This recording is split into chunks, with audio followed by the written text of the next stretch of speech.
Hello friends, mission IAS में आपका स्वागत है। आज हम विजन आईएएस के 22 दिसंबर वाले करंट अफेयर्स डिस्कस करेंगे। So friends, let's move to the first article. Basically पहला आर्टिकल हाल ही में इंडिया वियतनाम के बीच वर्चुअल समिट ऑर्गेनाइज की गई थी, उसी से जुड़ा हुआ है। इससे पहले आप हमें ये बताइए कि वियतनाम का लोकेशन कहाँ है, कौन से कंट्रीज के साथ ये बॉर्डर शेयर करता है। साथ ही साथ ये भी बताइए कि क्या वियतनाम आसियान का सदस्य देश है या नहीं है। आप हमें कमेंट सेक्शन में जरूर बताइए। तो इस वर्चुअल समिट के क्या हाइलाइट्स रहे हैं, इसके बारे में जानते हैं। सबसे पहले दोनों देशों ने joint vision for piece, prosperity and people के ऊपर अपने विचार व्यक्त किए हैं। सो दैट ये जो विजन है, ये फ्यूचर डेवलपमेंट जो इंडिया और वियतनाम के बीच होंगे कॉम्प्रिहेंसिव स्ट्रेटेजिक पार्टनरशिप को लेकर, उनको ये गाइड कर सकेगा। कैसे गाइड करेगा?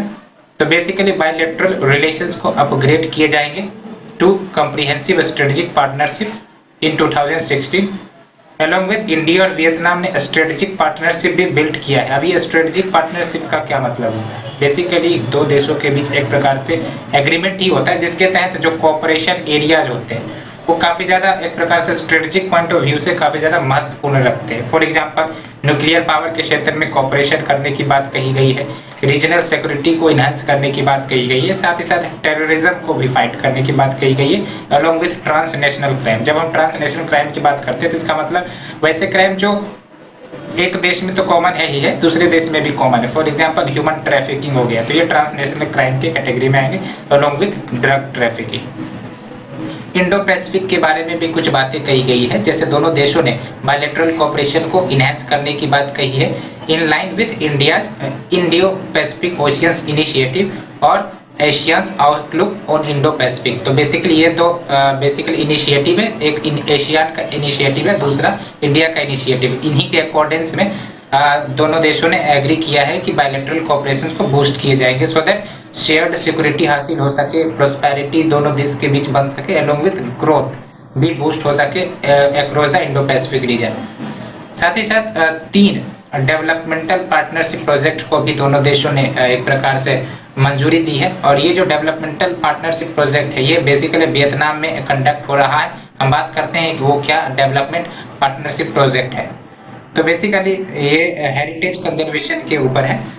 वियतनाम में basically F block of temple at My Son, इसको एक प्रकार से डेवलप किया जाएगा। डोंग डुंग बुद्धिस्ट मोनेस्ट्री जो क्वांग नाम प्रोविंस में, इसे भी एक प्रकार से डेवलपमेंट रेनोवेट किया जाएगा। साथ ही साथ नहान चाम टावर जो फी येन प्रोविंस में, इसे भी एक प्रकार से डेवलप किया जाएगा। तो इन 3 क्षेत्र में डेवलपमेंट प्रोजेक्ट किए जाएंगे। इसके साथ साथ भारत ने 7 डेवलपमेंटल प्रोजेक्ट जो वियतनाम में बिल्ड किए गए थे फॉर द लोकल कम्युनिटी, इसके लिए भारत ने ग्रांट इन एड दिया था $1.5 मिलियन का। तो ये भी भारत और वियतनाम के रिलेशंस को एक प्रकार से बूस्ट करेगा। अब बात करते हैं कि वियतनाम का क्या महत्वपूर्ण है भारत के लिए, सिग्निफिकेंस की। तो बेसिकली वियतनाम की अगर हम बात करें तो ये सबसे पहली बात तो आसियान का ये मेंबर है। साथ ही साथ वियतनाम जो है वो भारत का कोर पार्टनर है। कैसे, आप हमें बताइए कि आसियान में कितने सदस्य देश आते हैं और भारत ने इन सब देशों के साथ फ्री ट्रेड एग्रीमेंट बायलैटरली कर रखे हैं, तो उसमें भी एक वियतनाम है। साथ ही साथ ये भारत का जो लुक ईस्ट पॉलिसी या एक्ट ईस्ट पॉलिसी है, इसे भी बूस्ट करेगा सो दैट जो चाइना का presence in south east Asian region में बढ़ता जा रहा है, उन्हें काउंटर किया जा सके। सबसे महत्वपूर्ण बात तो ये कि ये जो वियतनाम है, ये हमारे एनर्जी सिक्योरिटी को भी फुलफिल कर सकता है। कैसे? क्योंकि यह देखा गया कि वियतनाम में हाइड्रोकार्बन रिजर्व्स का एबंडेंस है। तो ये थी हमारी पहली आर्टिकल। इससे पहले थोड़ा सा हम जान लेते हैं कि इंडो पैसिफिक ओशियन इनिशिएटिव क्या है। तो बेसिकली ये जो IPOI इनिशिएटिव है, ये भारत के ही द्वारा एक प्रकार से लॉन्च किया गया था नवंबर 2019 में, जब ईस्ट एशिया समिट थाईलैंड में हुए थे। तो इस इनिशिएटिव के तहत बेसिकली 7 पिलर एरिया पर फोकस किए जाते हैं। कैसे? कि जो मैरीटाइम सिक्योरिटी है उनको एक प्रकार से बूस्ट किया जाएगा देशों के बीच। मैरीटाइम इकोलॉजी यानी कि जो शिप्स या फिर जो ह्यूमन एक्टिविटीज मैरीटाइम रीजन में हो रहे हैं, ओशियंस में हो रहे हैं, उसके कारण इकोलॉजी काफ़ी ज़्यादा डिस्ट्रक्ट हो रहा है, मेरा बायोडाइवर्सिटी भी डिस्ट्रक्ट हो रहा है। तो इस क्षेत्र में उन्हें कंजर्व करने की ज़रूरत है, इस बात पर भी ये बात फोकस करता है। साथ ही साथ मेरीटाइम रिसोर्सेज की बात ये कह रहा है, capacity building and resource sharing, साथ ही साथ डिजास्टर रिस्क रिडक्शन। आपको पता है 2004 में कितना डेडली सुनामी आया था, जिसके कारण बहुत सारे एक प्रकार से कोस्टल स्टेट्स को इंफ्रास्ट्रक्चर एंड ह्यूमन लॉस दोनों हुई थी, जिसमें भारत भी एक शामिल देश है। तो डिजास्टर रिस्क रिडक्शन पर कोऑपरेशन बढ़ाने जाने की बात की जाती है इसके तहत। साथ ही साथ मैंने science and technology and academic cooperation and trade connectivity and maritime transport को बूस्ट किया जाएगा। आपको ये पिलर्स याद रखने की जरूरत नहीं है, ये याद रखिए कि ITOI बेसिकली इंडिया का इनिशिएटिव है और इसे नवंबर 2019 ईस्ट एशिया समिट में लॉन्च किया गया था। बात करते हैं आउटलुक ऑन इंडिया पैसिफिक, यह आसियान का इनिशिएटिव है। ये बेसिकली आसियान सेंट्रलिटी यानी कि आसियान के इम्पोर्टेंस को हाईलाइट करता है as the underline principle for promoting cooperation in the Indo Pacific region. क्या ऑब्जेक्टिव है? Basically same Indo Pacific cooperation,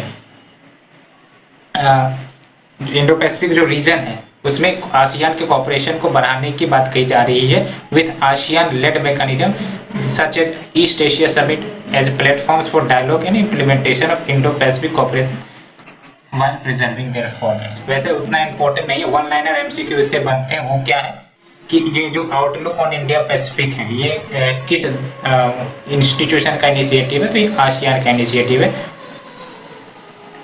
let's move to the next article पे। बेसिकली हाल ही में इंडियन पार्लियामेंट के तहत स्टैंडिंग कमिटीज बनाई गई थी जो management of covid pandemic and related issue को लेकर थी। तो इन्होंने ही अपने रिपोर्ट को सौंपे हैं। हम बात करेंगे कि क्या रिपोर्ट में कहा गया है। तो बेसिकली जो रिपोर्ट आया है वो 4 इंपॉर्टेंट असेसमेंट करता है 4 एस्पेक्ट के ऊपर। वो कौन से एस्पेक्ट है जिस पर ये रिपोर्ट तैयार की गई है? कंट्रीज प्रिपेयर्डनेस, साथ ही साथ health infrastructure, social impact, economic impact जो कोविड-19 के कारण हुए हैं, उसका एनालिसिस एक प्रकार से ये रिपोर्ट कर रहा है। हम बात करते हैं क्या इंपॉर्टेंट बातें इसमें कही गई है। तो प्रिपेयर्डनेस के क्षेत्र में या एस्पेक्ट में क्या बातें कही गई है? तो इस रिपोर्ट में कहा गया है कि भविष्य में ऐसे क्राइसिस से बचने के लिए या फिर कम करने के लिए नेशनल प्लान और गाइडलाइंस बनाने की जरूरत है under national disaster management authority 2005 and epidemic disease act 1897, so that जो भी इंस्टीट्यूशनल मैकेनिज्म हमारे पास अवेलेबल है उनका एक प्रकार से इफेक्टिव तरीके से कोऑर्डिनेशन स्थापित किया जाए सेंट्रल, स्टेट और यूटीज के बीच, सो दैट ऐसे क्राइसिस का क्विक रिस्पॉन्स हो। आपको पता है कोविड-19 एक न्यू टाइप की बीमारी थी, ऐसे पहले किसी भी देश ने ऐसी स्थिति नहीं देखी थी।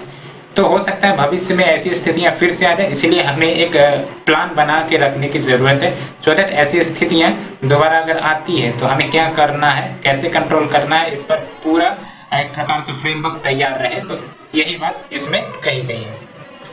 साथ ही साथ ये भी बोला गया है कि सेपरेट विंग मतलब एक अलग टीम बनाई जाए in the national disaster management authority जो स्पेसिफिकली ऐसे पैंडेमिक लाइक कोविड-19 को हैंडल करने या मैनेज करने में सक्षम होगी इन द फ्यूचर। साथ ही साथ ये भी बात कहा गया है कि जो भी डाटा जनरेट होते हैं, लेट्स से टेस्टिंग के माध्यम से या फिर जो प्रकार से रिसर्च चल रहा है या फिर एनालिसिस चल रहा है, तो जो डाटा जनरेट होते हैं तो रिसर्च कम्युनिटी के लिए उसे अवेलेबल कराया जा सके following the rules of privacy. जो भी प्राइवेसी लॉज है उसको पालन करते हुए, सिक्योरिटीज लॉज है उसको भी पालन करते हुए रेलेवेंट डाटा को अवेलेबल कराया जाए सो दैट जो रिक्वायर्ड इनपुट कोविड-19 के मैनेजमेंट के लिए जरूरी होंगे वो प्रोवाइड हो सके। हेल्थ इंफ्रास्ट्रक्चर के बारे में क्या बातें कही गई है इसका स्टैंडिंग कमेटी के द्वारा बात करते हैं। इसमें बोला गया कि कॉम्प्रिहेंसिव पब्लिक हेल्थ एक्ट लाया जाए नेशनल लेवल पर सो दैट जो गवर्नमेंट है वो तो काम कर ही रही है पैंडेमिक से लड़ने के लिए, साथ ही साथ जो प्राइवेट हॉस्पिटल्स है जो मनमाने फीस वसूलते हैं, मनमाने विदाउट रेगुलेशन से वर्क करते हैं, तो इन पर भी चेक और कंट्रोल रखा जा सके सो दैट गवर्नमेंट पर बर्डन ना हो। आपको पता है कि कैसे कोविड-19 में प्राइवेट हॉस्पिटल्स अपने आप क्लोज हो गए थे, अलोंग विद जो फीस ये वसूल रहे थे कोविड-19 को डील अप करने के लिए 25 लाख 5 लाख इस टाइप से चार्ज किए जा रहे थे मनमाने तरीके से। तो ऐसी स्थितियां दोबारा ना आए, इसलिए कम्प्रिहेंसिव पब्लिक हेल्थ एक्ट लाया जाए ऐसी स्थिति से बचने के लिए। कोविड-19 ने डेफिनेटली ह्यूज डिस्पैरिटी यानी कमियों को हाईलाइट किया है infrastructure between the private and the public hospitals. साथ ही साथ प्राइवेट हॉस्पिटल्स या तो इनएसेसिबल रहे हैं या फिर अफोर्डेबल नहीं है एवरीवन सभी लोगों के लिए। तो इन बातों पर भी ध्यान रखा जाए, इस पब्लिक हेल्थ एक्ट में कहा गया है। अलॉन्ग विद ये जो भी हॉस्पिटल्स हमारे देश में वर्क कर रहे हैं उनका एक प्रकार से रेगुलेटरी ओवरसाइट हो, यानी कि उनको एक प्रकार से मॉनिटरिंग की जाए, सो दैट जो इंश्योरेंस क्लेम्स पेशेंट करते हैं उनका ये रिफ्यूजल ना करे कुछ इश्यू बनाकर। तो एक प्रकार से सिटीजन के जो राइट्स है उनको एक प्रकार से इंश्योर किया जा सके। सोशल इम्पैक्ट पर क्या कहा गया है इस रिपोर्ट में बात करते हैं। वर्कर्स जो अपने घर लौटे थे because of the loss of jobs, क्योंकि आपको पता है लॉकडाउन होने के कारण सारी इकोनॉमिक एक्टिविटीज बंद हो गए थे, तो ऐसे में जो माइग्रेंट वर्कर्स है उन्हें एक प्रकार से घर जाना ज्यादा जरूरत लगा।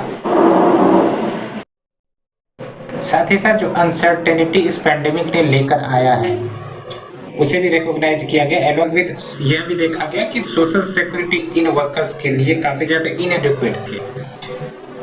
तो इसी को मद्देनजर ध्यान में रखते हुए क्या कहा गया कि जब तक one nation one ration card implement नहीं होता सारे स्टेट्स या यूटीज में, तो तब तक inter state operability ration cards का अवेलेबल किया जाए या अलाउ किया जाए।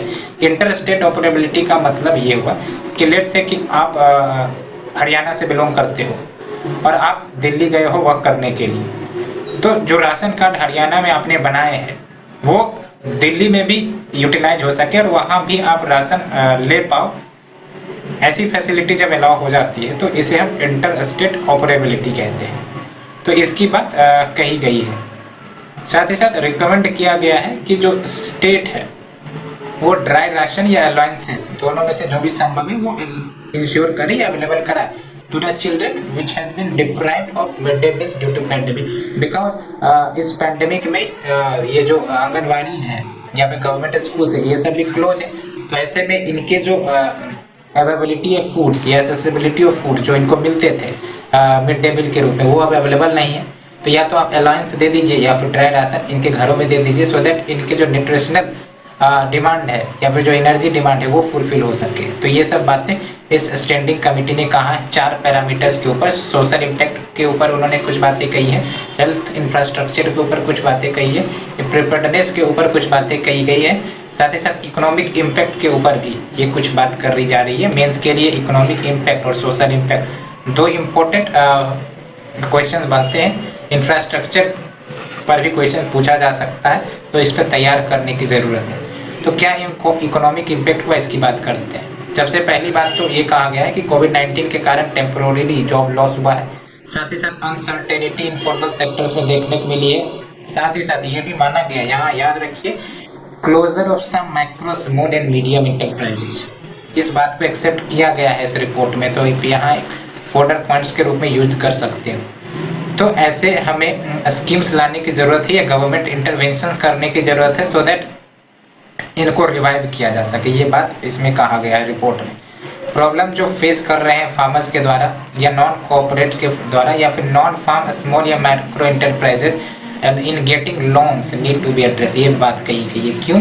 क्योंकि ये सब जो छोटे लोग हैं फार्मर्स, इन सबको बैंक लोन नहीं देना चाहती, क्योंकि बैंक को लगता है कि ये इसके कारण जो स्ट्रेस एसेट है या फिर एनपीए हो जाएगा, ये लोन वापसी नहीं करेंगे, इसीलिए ये सब प्रॉब्लम्स आ रही है। तो इन प्रॉब्लम्स को दूर करने की बात इस रिपोर्ट ने कहा है under the economic impact. Let's move to the next article friends.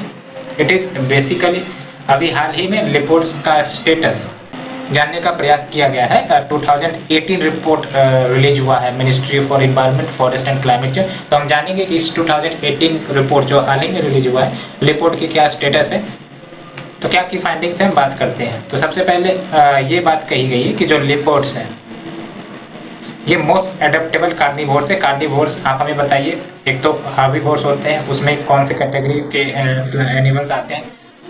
ये जो फिर कार्निवोर्स होते हैं इसको बेसिकली फ्लेश ईटिंग कहते हैं, और जो ओमनीवोर्स होते हैं ये फ्लेश ईटिंग और प्लांट ईटिंग दोनों ही होते हैं।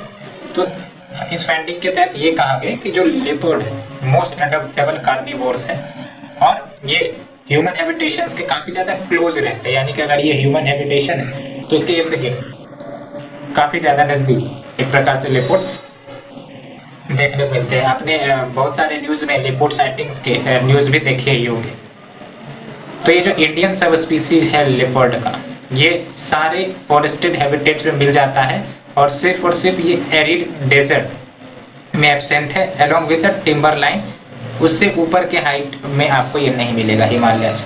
तो ये टिम्बर लाइन है बेसिकली, लेट्स से कि फ्रेंड्स ये हिमालय है, तो ये टिम्बर लाइन हो गया। टिम्बर लाइन का मतलब इससे बियॉन्ड कोई ट्रीज ग्रो नहीं करेंगी, तो इस टिम्बर लाइन के वक्त आपको लेपर्ड नहीं मिलेंगे, बिलो इट डेफिनेटली आपको लेपर्ड मिलेंगे। तो यही बात है। साथ ही साथ जो एरिड डेजर्ट है, आपको पता है कि जो राजस्थान है, राजस्थान का जो वेस्टर्न पोर्शन है वो एरिड रीजन है, वहाँ डेजर्ट है, वहाँ पे लेपर्ड नहीं मिलेंगे। लेकिन हाँ, ईस्टर्न राजस्थान में ये लेपर्ड मिलते हैं, ये कंफ्यूज नहीं होना है फ्रेंड्स प्रीलिम्स के पॉइंट ऑफ व्यू से। हिमालय में जो लेपर्ड मिलते हैं वो बेसिकली स्नो लेपर्ड्स ही है। इनका एक प्रकार से साइंटिफिक नेम पैंथेरा यूनिसिया है। पॉपुलेशन की बात करें तो करंटली इंडिया है 12,852 लेपर्ड्स, याद रखने की जरूरत नहीं। और जो 2014 का एस्टिमेशन है उससे 60% मोर है। तो काफी खुशी की बात है कि लेपर्ड का पॉपुलेशन 2018 में बढ़ा है एज कम्पेयर टू 2014। और स्टेट वाइज याद रखना है तो क्रोनोलॉजी याद रखिए कि मध्य प्रदेश में सबसे ज्यादा है, कर्नाटका में उसके बाद, और तीसरे नंबर पर महाराष्ट्र। तो आप ऐसे याद रखें कि इंडिया का एक मैप बनाए और इसके बाद आप इनको मैपिंग करें तो आपको पता चलेगा कि इसका जो डिस्ट्रीब्यूशन है लेपर्ड का वो ऑल राउंड द कंट्री है। अलोंग विद ये नॉर्थ ईस्टर्न रीजन में भी ये लेपर्ड मिल जाते हैं। देख लीजिए सेंट्रल इंडिया, ईस्टर्न घाट, नॉर्थ ईस्टर्न रीजन, इन सब में आपको लेपर्ड डेफिनेटली देखने को मिलेगी। क्या थ्रेट है इनके लाइफ के लिए? तो पोचिंग। पोचिंग का मतलब बेसिकली फ्रेंड्स की जो इलीगल पोचर है, कोई इंडिविजुअल ही होता है जो इनके जो कीमती बॉडी पार्ट्स है, लेट्स से कि दांत हो गए या फिर आइज हो गए या फिर इनके जो स्किन हो गए, इन सब के लिए ये इलीगल किलिंग करते हैं इनका, और उसको बाद इलीगली मार्केट में बेचते हैं, जिसके कारण इनको काफी ज्यादा पैसे मिलते हैं। तो ये इसी को हम पोचिंग कहते हैं। आपने हाथी के दांत के इंपॉर्टेंस, इकोनॉमिक इंपॉर्टेंस के बारे में जरूर जाना होगा, तो वैसे ही इनके भी इकोनॉमिक इंपॉर्टेंस होते हैं, उसके लिए पोचिंग भी की जाती है। साथ ही साथ हैबिटेट लॉस, कैसे more and more forest clear हो रहा है, जिसके कारण जो एरिया है इनके लिए, इनके रहने के लिए जो एरिया है वो एक प्रकार से श्रिंक हो रहा है। एलोंग विथ इंफ्रास्ट्रक्चरल प्रोजेक्ट जो लगाए जाते हैं, चाहे वो हाईवेज हो, रेलवेज हो, इन सब के कारण भी हैबिटेट फ्रेगमेंट हो रहा है या फिर लॉस हो रहा है। तो इनके कारण भी इनकी जो पॉपुलेशन है वो श्रिंक हो सकती है। Along with depletion of natural prey, ये तो नेचुरल फैक्टर है कि इनका जो प्रे है जिसको ये खाते हैं वो भी डिक्लाइनिंग पे है। Along with human concept. क्या है IUCN स्टेटस? वल्नरेबल। याद रखना है फ्रेंड्स, इंडेंजर्ड नहीं है। साथ ही साथ ये जो लेपर्ड है आपका अपेंडिक्स 1 ऑफ साइट्स। साइट्स एक इंटरनेशनल कन्वेंशन है जो basically international trade off endangered species को रोकने के लिए लाया गया था। साथ ही साथ ये schedule 1 of wild protection act 1972 के अंदर मेंशन है। शेड्यूल 1 का मतलब it enjoy the highest protection from the government just like the tiger enjoy the highest protection because tigers are mentioned in schedule 1। Rajasthan पहला राज्य था जिन्होंने प्रोजेक्ट लेपर्ड को लॉन्च किया so that human leopard conflict जो होते हैं जिसके कारण human as well as the leopard इनको एक प्रकार से नुकसान पहुंचता है, तो ऐसे कन्फ्लिक्ट को रोका जा सके। साथ ही साथ जो लेपर्ड पॉपुलेशन है उन्हें कंजर्व भी किया जा सके। लेपर्ड की अगर हम बात करें तो ये बेसिकली कैट की फैमिली होती है और भारत में 4 कैट्स के स्पीसीज मिलते हैं। कौन कौन से हैं? एक तो लेपर्ड है ही है, जो अन्य 3 है वो लायन है जो इंडेंजर्ड कैटेगरी में आता है, याद रखना है। आप हमें बताइए एशियाटिक लायन क्या सिर्फ इंडिया में ही मिलते हैं? एलोंग विथ टाइगर जो कि इंडेंजर्ड कैटेगरी में, स्नो लेपर्ड जो कि वल्नरेबल कैटेगरी में, और अभी लेपर्ड की बात मैंने की जो वल्नरेबल कैटेगरी में। तो आपको याद यही रखना है कि ये लेपर्ड का डिस्ट्रीब्यूशन कहाँ है, कहाँ कहाँ ये पाए जाते हैं, कहाँ नहीं पाए जाते हैं। एरिड रीजन में ये नहीं मिलते, लेकिन हाँ राजस्थान में डेफिनेटली मिलते हैं। साथ ही साथ इसका IUCN स्टेटस वल्नरेबल कैटेगरी में, ये भी याद रखना है। अलॉन्ग विथ ये लिपोड की वेराइटीज क्या है और उनके क्या IUCN स्टेटस है, ये जरूर याद रखने की जरूरत है। Let's move to the next article friend. It is basically कि जो मिनिस्ट्री ऑफ लेबर है, इन्होंने कुछ प्रोविजंस को नोटिफाई किए regarding advisory board for code on wages 2019। आपको पता है सेंट्रल गवर्नमेंट ने code on wages along with 3 labour act लाए थे और ये अप्रैल 1 नेक्स्ट ईयर से इन्फोर्सेबल होंगे। तो इसी के तहत एक एडवाइजरी बोर्ड गठन करने की बात कही गई थी। तो अब इस एडवाइजरी बोर्ड के ऊपर कुछ प्रोविजंस को नोटिफाई किया गया है मिनिस्ट्री ऑफ लेबर के द्वारा। इसी से रिगार्डिंग हमारा न्यूज है। तो क्या बातें कही गई है? तो बेसिकली सेंटर एक सेंट्रल एडवाइजरी बोर्ड कंस्टिट्यूट करेगा जिसमें वैसे पर्सन शामिल होंगे जो सेंटर के द्वारा नॉमिनेटेड होंगे and it will represent employees as well as independent persons, women etcetera. याद रखने की जरूरत नहीं है। ये बेसिकली सेंटर को एडवाइस करेगा रिलेटिंग टू फिक्सेशन और revision of minimum wages and other related matters. एक इंपॉर्टेंट फंक्शन इस सेंट्रल एडवाइजरी बोर्ड की जो है वह बेसिकली कि ये सेंटर को एडवाइस करेगा कि जो मिनिमम वेजेस होंगे वर्कर्स के वो क्या हो, इसके बारे में ये बताएगा by certain parameters.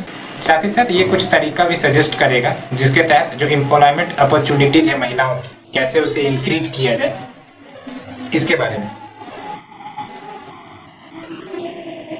National floor level minimum wage की बात करें तो ये यही बोर्ड डिसाइड करेगा और it will be given a statutory backing to the minimum wages in India. Why statutory backing? So that जो भी एम्प्लॉयर्स एम्प्लॉय करे वर्कर को उन्हें ये मिनिमम वेज देना ही पड़े। फिलहाल जो करंट फ्लोर वेज है वो एडवाइजरी है। इसका मतलब जो स्टेट्स होंगे वो अपने जो रिडक्शन में रखेंगे कि कितना वेज वर्कर्स को दिए जाने की जरूरत है। यह कोई ज़रूरी नहीं कि जो सेंट्रल गवर्नमेंट ने फ्लोर वेज डिसाइड कर दिए हैं तो स्टेट को वही पालन करना है, ऐसा कुछ भी नहीं है। ये स्टेट अपने अकॉर्डिंग डिसाइड कर सकते हैं। फिलहाल सरकार ने यानी कि केंद्र सरकार ने जो फ्लोर वेज रखा है basically 176 per day. Minimum wage की बात करें तो basically the wage which is paid by employer या फिर industry to its workers irrespective of its ability to pay. यानी कि आपने MSP की बात तो सुनी होगी, जिसके नीचे जो बायर्स है पे कर सकते हैं उससे एवर भी पे करना पड़ेगा। उसी प्रकार से मिनिमम वेज है कि इससे नीचे पर डे आप नहीं पे कर सकते, उससे ऊपर ही आपको पे करना पड़ेगा। तो ये जो मिनिमम वेज दिए जाते हैं basically it must provide not only for sustenance of life. ये जो कैलकुलेट की जाते हैं सिर्फ इस वे में नहीं कि सिर्फ सस्टेनेंस के लिए जरूरी है but also for preservation of efficiency of the worker. इसलिए की जो इफिशियंसी है वर्कर्स की वो भी एक प्रकार से प्रिजर्व की जा सके। लेट्स से कि है अगर वर्कर्स बीमार हो गया तो इतने सफिशिएंट पैसे तो उनके पास अवेलेबल हो सो दैट वो ठीक से काम कर सके, अपना इलाज करवा सके। इन सब पैरामीटर्स को भी कैलकुलेट किया जाता है। तो जैसा कि मैंने बात किया था कि जो कोड ऑन वेजेज है 4 लेबर एक्ट जो हाल ही में पास किए गए थे जो नेक्स्ट अप्रैल 2021 में इम्प्लीमेंट हो जाएगा, उसी का एक कंपोनेंट कोड ऑन वेजेज है। आपको इन सब के बारे में ये जो 4 लेबर लॉज है और फार्मर्स लॉज है उनके बारे में अच्छे तरीके से जानकारी होनी चाहिए, बहुत मेंस और प्रीलिम्स दोनों पर्पस के लिए। इसके बारे में बात करते हैं। तो जुलाई में सेंटर ने बेसिकली ड्राफ्ट या रूल्स निकाले थे for code on the wages और जो की प्रोविजंस उसमें से एक जो महत्वपूर्ण था वह था मिनिमम वेजेज को फिक्स करने के लिए। इस ड्राफ्ट के अनुसार अगर मिनिमम रेट ऑफ वेजेज या मिनिमम वेजेज डे बेसिस पे कैलकुलेट किया जाएगा तो 6 क्राइटेरिया आइडेंटिफाई किए गए थे और it was based on standard family of 4 यानी कि 4 व्यक्ति एक फैमिली में होंगे और उसके आधार पे 6 क्राइटेरिया डिटरमाइन किया गया था जिसके आधार पे ये मिनिमम वेजेस को तय किए गए हैं। क्या वो 6 क्राइटेरिया है और आपको याद रखने की जरूरत नहीं है। Basically net intake of 2700 calories per day पर कंजम्पशन यूनिट यानी कि एक व्यक्ति ऑन एवरेज 27 कैलोरीज का फूड खाता ही होगा। तो इस हिसाब से एक पैरामीटर हो गया। साथ ही साथ 66 metre cloth per year per standard working class family. Housing rate expenditure to constitute 10% of food and clothing expenditure. Fuel, electricity and other miscellaneous items of expenditure जो 20% ऑफ मिनिमम वेज होगा। यानी कि जो भी मिनिमम वेज कंस्टिट्यूट किए जाएंगे उसका 20% definitely fuel, electricity और मिसलेनियस आइटम्स में जाने चाहिए। साथ ही साथ चिल्ड्रन एजुकेशन को भी यहाँ पे आइडेंटिफाई किया गया है। along with medical requirement, recreation, expenditure और कंटीजेंसी। कंटीजेंसी यानी कि अगर कोई इमरजेंसी आ गई, यानी कि हेल्थ इमरजेंसी आ गया या फैमिली इमरजेंसी आ गई, कुछ भी आ गई, तो ऐसे में कुछ सर्टेन पैसे तो होने ही चाहिए सो दैट उसका इस्तेमाल किया जा सके। तो उससे भी एक प्रकार से जगह दी गई है मिनिमम वेजेस कैलकुलेशन में, जो 25% ऑफ मिनिमम वेजेस होगा। तो 25% यहाँ, 10% यहाँ, 20% यहाँ, और जो बच्चे हैं वो इसमें जाएंगे। तो इस प्रकार से 6 पैरामीटर के आधार पे ये मिनिमम वेजेस को कैलकुलेट किए जाने की बात कही जा रही है।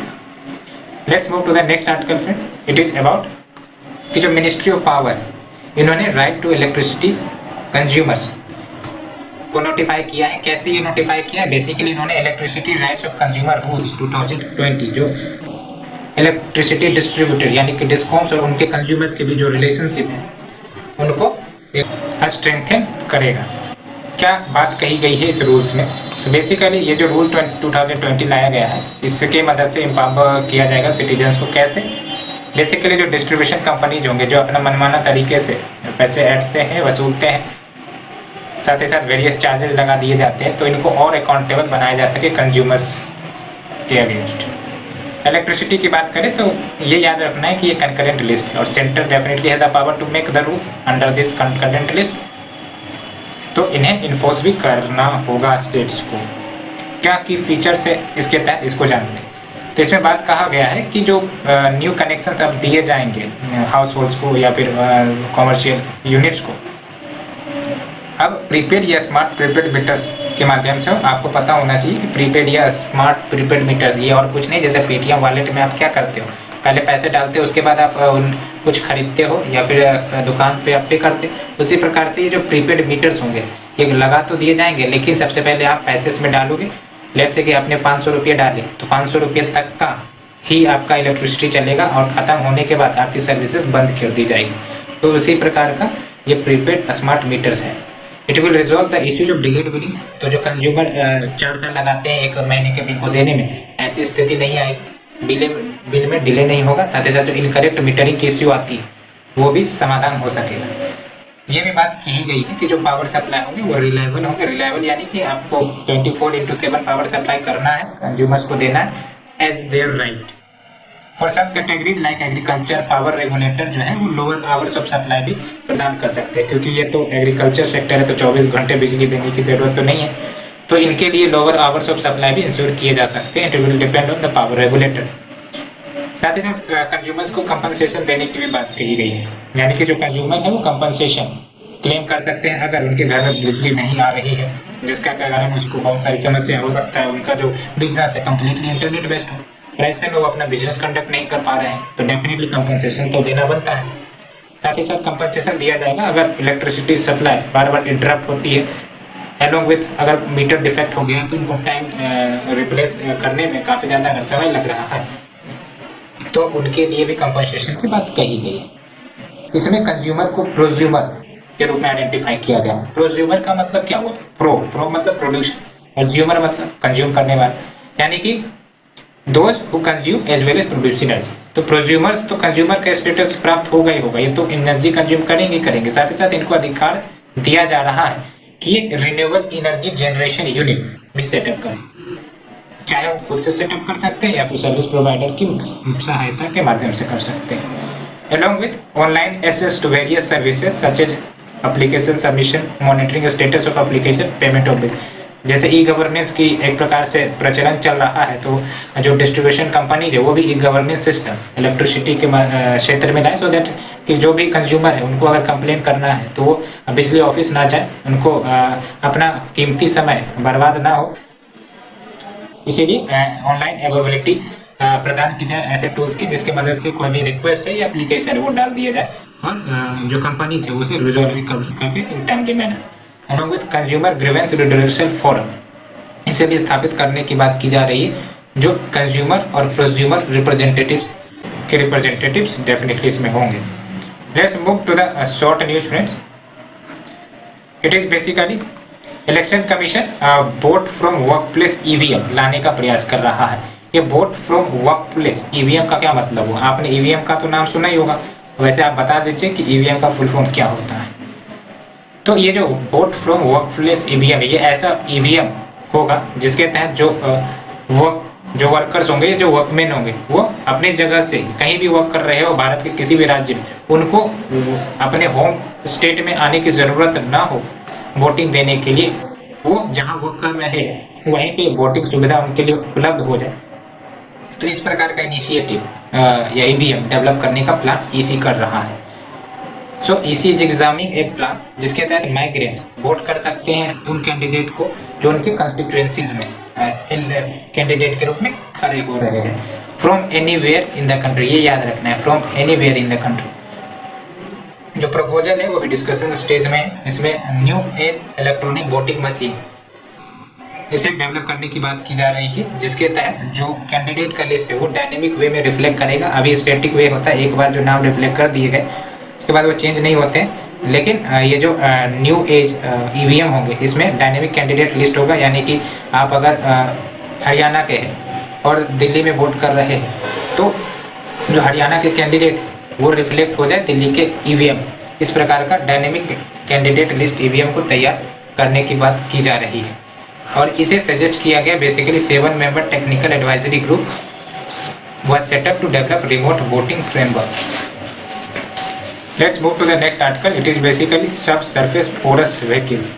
तो बेसिकली ये जो SSPV है ये माइनर इरिगेशन का एक नया मॉडल है जो IIT दिल्ली ने मिलकर तैयार किया है। तो जो फार्मर्स है जिसकी स्मॉल लैंड होल्डिंग्स है विलेजेस में, specially of the third region, उनको बेनिफिट हो सके, उनको इरिगेशन सुविधा मिल सके, इसी के लिए बेसिकली SSPV तैयार किया गया है।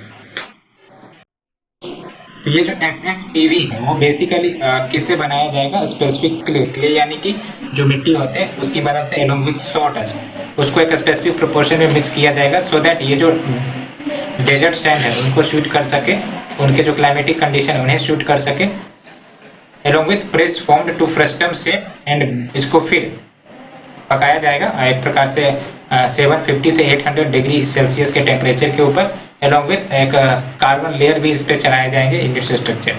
तो कैसे बनेगा इसको याद रखने की जरूरत नहीं है, ये है क्या इसे याद रखने की जरूरत है। तो जो एक्सपेरिमेंट्स किए गए हैं इस SSPV के मॉडल्स के आधार पर, इसमें यह देखा गया है कि जो फार्म प्रोड्यूस है वो हायर यील्ड दे रहे हैं along with improvement in the nutrient value of soil after the installation of SSPV। Let's move to the next article friends. It is basically Dhokra decorative pieces. ये ढोकरा बेसिकली है क्या? तो ढोकरा आर्टफैक्ट्स है। ये आर्टफैक्ट किस चीज से बनता है? तो बेसिकली मेटल से बनते हैं, मेटल फिगरीन्स है और ये ब्रॉन्ज और कॉपर बेस्ड एलॉय के माध्यम से तैयार होता है। और आपको पता होगा कि IBC में जिस टेक्निक का इस्तेमाल किया गया था डांसिंग गर्ल या फिर जो फिगरीन्स को बनाने में वो लोस्ट वैक्स टेक्निक था, वही लॉस्ट वैक्स टेक्निक यहाँ पर भी इस्तेमाल किया गया है ढोकरा आर्टिफैक्ट को बनाने में। ये जो नेम है वो बेसिकली कहाँ से इमर्ज हुआ है? तो बेसिकली जो वेस्ट बंगाल है उस वहाँ पर ढोकरा डामा ट्राइब से रहते हैं, वो बेसिकली मेटल स्मिथ ही है, तो वहाँ से ही ये नाम इमर्ज हुआ है। One of the oldest Dhokra artifact आप देख सकते हो कि dancing girl of Mohenjodaro. Mohenjodaro के 3 इंपॉर्टेंट पॉइंट्स आप हमें बताइए कमेंट सेक्शन में क्या है। एक मैं बता देता हूँ कि ये IBC का सबसे लार्जेस्ट एक्सकेवेटेड साइट है, 2 आप हमें बताइए। बात करते हैं नेक्स्ट आर्टिकल की। It is about Suez canal economic zone. Suez canal economic zone को जानने से पहले आप हमें बताइए कि ये जो सुएज कैनाल है वो किसके जुरिडिक्शन में आता है। दूसरा इंपॉर्टेंट बात, ये कैनाल कौन से 2 मार्जिनल वाटर बॉडीज को कनेक्ट करता है। ये जो इजिप्ट है बेसिकली इंडियन फार्मा कंपनी यानी कि जो इंडियन दवाई की कंपनियां हैं उनको एक प्रकार से इंसेंटिव्स प्रदान कर रही है सो दैट ये इस जोन में इन्वेस्ट करें। SC जोन बेसिकली एक डिमार्केटेड एरिया होगा जिसका location main international maritime route पर ही है, जो सुएज कैनाल पैसेजवे के नाम से भी जानता है। और सबसे महत्वपूर्ण बात सुएज कैनाल पैसेजवे की यही है कि ये इंटरनेशनल ट्रंक रूट है, एक प्रकार से इंटरनेशनली रिकॉग्नाइज्ड रूट है और ये यूरोप को कनेक्ट करता है, नॉर्थ अमेरिका को कनेक्ट करता है एशिया को। आपको पता होगा कि एशिया अगर इधर है तो ये सुएज कैनाल रेड सी के माध्यम से मेडिटेरेनियन सी में गुजरता है और वहां से फिर हम यूरोप को एक्सेस कर सकते हैं एलोंग विद नॉर्थ अमेरिका को भी एक्सेस कर सकते हैं। तो डेफिनेटली ये कनेक्टिविटी हमें प्रदान करता है Europe, east North America, Suez Canal, Mediterranean and Red Sea को कनेक्ट करता है, मैंने आपको बताया भी। Let's move to the next article. It is basically the freedom fighter, और आप सब इनके बारे में हिस्ट्री में डेफिनेटली पढ़े होंगे, खुदीराम बोस के बारे में। तो ये खुदीराम बोस 1889 में बोर्न हुए थे मिदनापुर डिस्ट्रिक्ट, वेस्ट बंगाल में। और अगर हम इनकी बात करें तो यंगेस्ट लीडर थे इंडिपेंडेंस मूवमेंट का, और डेफिनेटली इन्होंने पार्टिसिपेट किया था actively in protest against the British.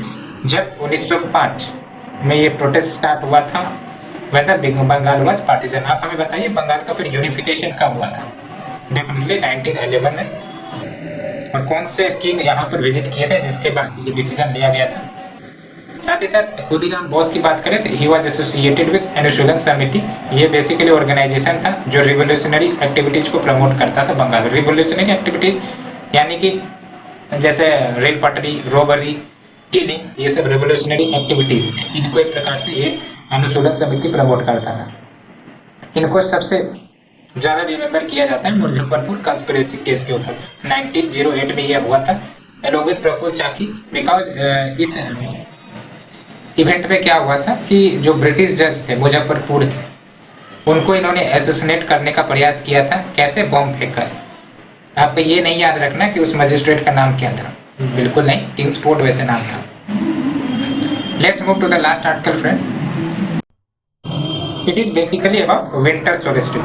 आप हमें बताइए, ये जो सन है, अर्थ 365 डेज लगाते हैं ये सन का एक राउंड रिवॉल्व करने में। तो उसके कारण 4 एक प्रकार से सीजन हमें देखने को मिलता है, summer, winter, ottoman, spring. Summer 21 जून, विंटर जैसा कि देख रहे हो 21 दिसंबर, उसके बाद ऑटमन, उसके बाद स्प्रिंग। तो इसी से जुड़ा हमारा नेक्स्ट आर्टिकल है। तो अगर हम विंटर सोल्स्टिस की बात करें तो ये डेफिनेटली 21 दिसंबर को होता है, और ये एस्ट्रोनॉमिकल मोमेंट है जब Sun Direct tropic of cancer के ऊपर होता है, सॉरी ट्रॉपिक ऑफ कैप्रिकॉर्न के ऊपर होता है। Tropic of Capricorn basically southern hemisphere में है, और